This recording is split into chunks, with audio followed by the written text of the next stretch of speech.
In today's video, I'm going to teach you how to make a picture, a background in PowerPoint. By the end, you'll know exactly how to set any image as the backdrop of your slide in the web version of PowerPoint with clear tips so it looks clean and professional. Start by opening your web browser and searching for PowerPoint. Open the official site and sign in so your work saves and you can access your files anywhere. Logging in first also ensures you can use features like stock images without interruptions. Once you're in, create a blank presentation. A blank start makes it easier to see how your background image fills the slide, and there's nothing on the canvas competing with it. If you see default title or content boxes, that's okay. We'll focus on the slide area itself. On the slide, right-click an empty part of the background. Make sure you're not clicking on a text box or placeholder.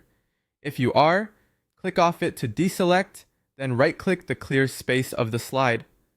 This opens the options you need to adjust the slide background. Look for the background section and click the small arrow next to it to expand the options.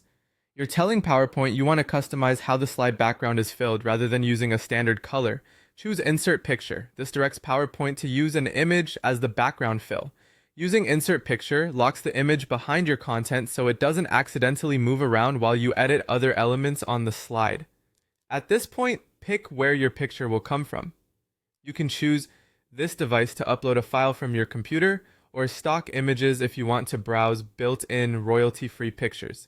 If you're using your own file, higher resolution landscape images generally look best for slides, especially at a 16:9 aspect ratio. If you go with stock images, scroll through the categories or search to find a picture that fits your theme.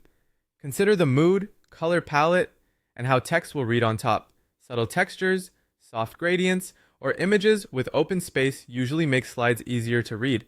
When you found the right image, click Insert. PowerPoint will place the picture as your slide background. Take a moment to check legibility. If your text is hard to read, try using lighter or darker text colors, or reposition your content so it sits over less busy areas of the image. That's it. Open PowerPoint, sign in, create a blank presentation, right-click the slide, expand background, insert your picture, choose your source, select your image, and insert. Repeat the same process for any other slides where you want a picture background.